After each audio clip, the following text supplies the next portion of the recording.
ইসলামী লালমনিরহাট জেলা শাখার উদ্যোগে এক বিশাল জনসভার আয়োজন করা হয়েছে।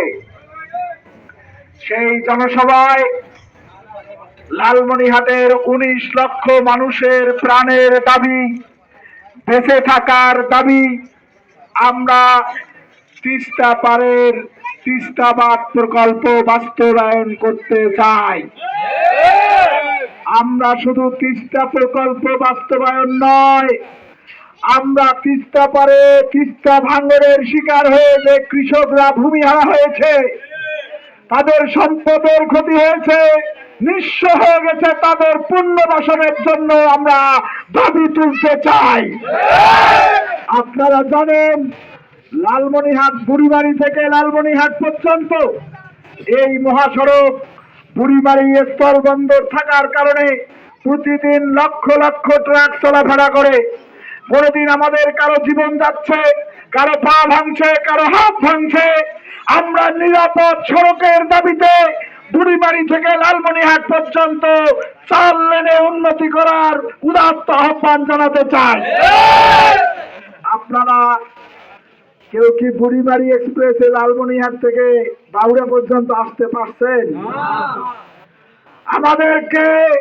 আমাদের নামে রেল এক্সপ্রেস হয়েছে, কিন্তু রেল বুড়িমারি পর্যন্ত পৌঁছেনি। আপনারা কি চান বুড়িমারি পর্যন্ত বুড়িমারি এক্সপ্রেস পৌঁছুক? তাহলে আগামী শনিবার সকাল 9 ঘটিকায় আমিরে জামাতের জনসভায় আমরা দলে দলে যোগদান করব ইনশাআল্লাহ। 19 তারিখের জনসভায় দলে দলে যোগ দিয়ে আমরা দাবি তুলতে চাই, তিস্তা পারের বাঁধ নির্মাণ করতে হবে। চীনের দেওয়া প্রতিশ্রুতি অনুপাতে 1000 শয্যার হসপিটাল হাতিবান্ধা পাটগ্রামের তিস্তা পারে নির্মাণ করতে হবে।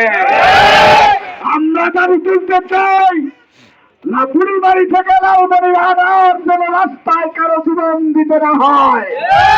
এই অনতিবিলম্বে আমাদের 4 লেন দিতে হবে। আপনারা জানেন, লালমনিরহাটে এশিয়ার 2য় বৃহত্তম একটি বিমানবন্দর চালু করে আন্তর্জাতিক মানের একটি বিমানবন্দর তৈরি করতে আহ্বান জানাতে চাই। আসুন আগামী 19 তারিখ শনিবার ডাক্তার শফিকুর রহমানের জনসভায় দলে দলে যোগ দিয়ে আমরা ঘোষণা করি, আমাদের দাবি মানতে হবে। 4 লেন দিতে হবে, বুড়িমারি এক্সপ্রেস চালু করতে হবে, তিস্তাবাদ নির্মাণ করতে হবে। তিস্তাবাদে মহাপ্রকল্পের বাদে আমাদের চীনের পক্ষ থেকে দেওয়া 100 শয্যার হসপিটাল নির্মাণ করতে হবে।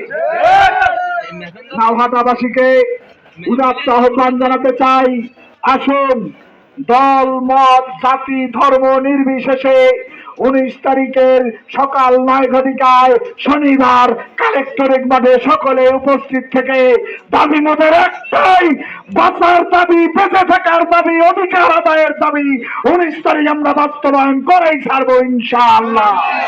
আপনারা ভালো থাকবেন। আগামী দিনে আপনারা জানেন এই বাজারটা কি বাজার নামে ছিল? মোতাহার বাজার। কোথায় মোতাহার সাহেব এখন? আমাদেরকে বলা হয়েছিল পশ্চিম পাকিস্তান চলে যান। আমরা 18 বছরে পশ্চিম পাকিস্তান যাইনি কেউ। আপনারা আপনাদের প্রভুর জায়গা ইন্ডিয়া পালিয়ে গেছেন। বলতে চাই, গতকালকে সীমান্তে হত্যাকাণ্ড ঘটনা হয়েছে, বাংলাদেশকে অস্থির করার চেষ্টা করা হচ্ছে। আর কোন অপশক্তি বাংলাদেশে তাদের ঠাঁই হবে না ইনশাআল্লাহ।